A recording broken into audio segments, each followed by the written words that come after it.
Et enfin, dernier point, Cheikh Fawzan nous dit وَمَنْ تَرَكَ الصَّلَاةَ تَهَاوُنًا أَوْ كَسْلًا مِنْ غَيْرِ جُحْدٍ لِوُجُوبِهَا كفر على الصحيح من قولي العلماء بل هو الصواب الذي تدل عليه الأدلة كحديث بين الرجل وبين الشرك والكفر ترك الصلاة رواه Muslim وغيره من الأدلة. Cheikh Fawzan Hafidhahullah nous dit celui qui va délaisser la prière par négligence ou fainéantise. Souvenez-vous, en introduction, on a appris que celui qui reniait son caractère obligatoire, il ne la délaisse pas par négligence, il la délaisse parce qu'il affirme que la prière n'est pas obligatoire.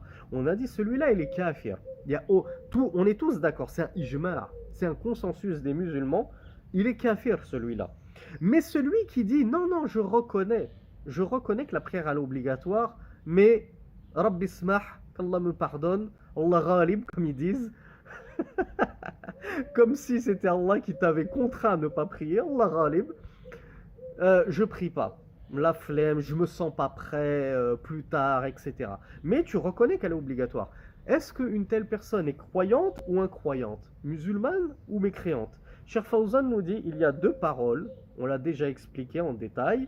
C'est vrai que le jumhur, la majorité des savants, après les salafus salih, du temps de l'imam Abu Hanifa, Malik, Shafi'i, Ahmed, tout ça, la majorité, en tout cas parmi les quatre écoles, il y en a trois, qui voient qu'il n'est pas kafir tant qu'il reconnaît que la prière est obligatoire.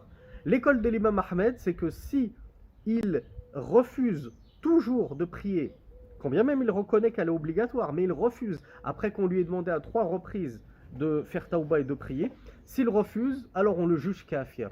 Parce que c'est pas possible que tu sois croyant et qu'on place une épée sous ton cou et qu'on te dise, attention, si tu ne pries pas, on te tue. À 3 reprises, on te remet l'épée sous le cou et on te dit, attention, si tu ne pries pas, on te tue, et que tu préfères la mort et t'entêter dans ton refus de prier plutôt que de prier. C'est pas possible que tu sois musulman croyant. Donc on juge que tu es vraiment là, kafir. Tu as dépassé toutes les bornes. Et Cheikh Fawzan Hafidhahullah nous dit dans tous les cas, et on l'avait déjà dit, c'était un ijma' des compagnons. Les compagnons, ils étaient unanimes sur le fait que celui qui délaisse la prière, il est kafir. On cherche même pas à savoir s'il estime que la prière elle est obligatoire ou non. Tu la délaisses, peu importe pour quelle raison, tu es kafir, tu es mécréant. Et Cheikh Fawzan nous dit ceci est la plus juste des deux paroles des savants. C'est que celui qui délaisse la prière est mécréant, et ceci en vertu de nombreux hadiths. Il nous en a rapporté un où le messager d'Allah sallallahu alayhi wa sallam a dit il y a entre l'homme et le polythéisme et la mécréance le délaissement de la salat.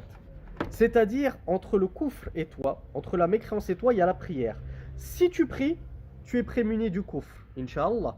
Si tu ne pries pas, il n'y a aucun obstacle entre toi et le kufr. Tu tombes directement dans le kufr. Et ce hadith, il est authentique, il est rapporté par Muslim.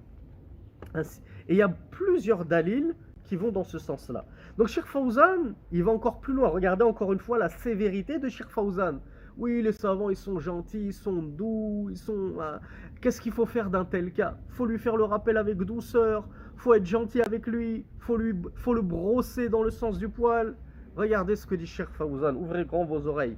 ينبغي الإشاعة عن تاركها بتركها ليفتضح حتى يصلي ولا ينبغي السلام عليه ولا إجابة دعوته حتى يتوب ويقيم الصلاة لأن الصلاة عمود الدين وهي الفارقة بين المسلم والكافر فمهما عمل العبد من الأعمال فإنه لا ينفعه ما دام مضيعا للصلاة نسأل الله العافية.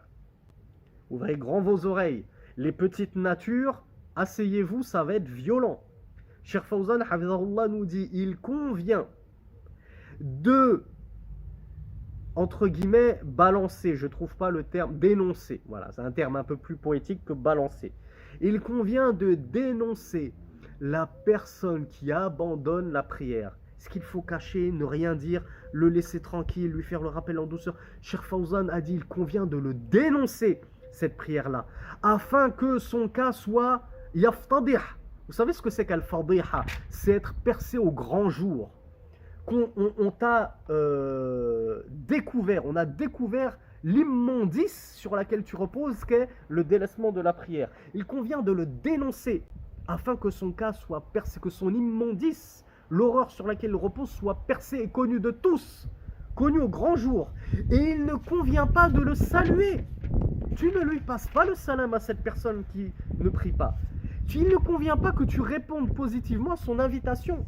Il t'invite à boire le thé, il t'invite à manger, il t'invite à son mariage. Il ne convient pas que tu répondes à son invitation, nous dit Cheikh Fawzan. Pourquoi? Parce qu'il ne prie pas. Et ceci afin de montrer ta réprobation, et que si tous les croyants et tous les gens de vertu agissaient ainsi, cette personne aurait le cœur brisé et elle se sentirait mal et elle se dirait: je suis mis à l'écart de la société, en tout cas je suis mis à l'écart des vertueux, ils ne veulent même plus me passer le salam, ils veulent même pas venir chez moi manger, etc. Ça, ce hajr, ce boycott, c'est l'une des meilleures causes qui va permettre à cette personne de se remettre en question et incha'Allah de faire tawbah, de se repentir et de se mettre à pratiquer la prière. Il nous dit car la prière c'est le socle, c'est le pilier, c'est la colonne vertébrale de la religion.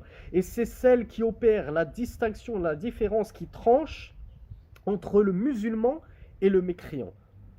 Il nous dit peu importe ce que le serviteur aura avancé comme œuvre dans sa vie, de sadaqat, des aumônes, son jeûne de Ramadan, son pèlerinage, son maintien des liens de parenté, sa visite des malades, il est bon envers les animaux, il construit des puits, il plante des arbres, etc. Peu importe les œuvres que cette personne, ce serviteur d'Allah aura avancées.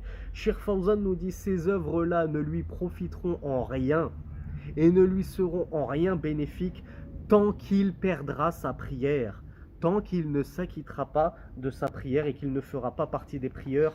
Nous demandons à Allah subhanahu wa ta'ala qu'il nous préserve de finir parmi ces insouciants qui ont délaissé la prière. Hada wallahu a'lam. Wa salli Allahumma ala nabiyyina Muhammad. Subhanaka Allahumma wa bihamdik. Ashhadu an la ilaha illa ant. أستغفرك وأتوب إليك والسلام عليكم ورحمة الله وبركاته.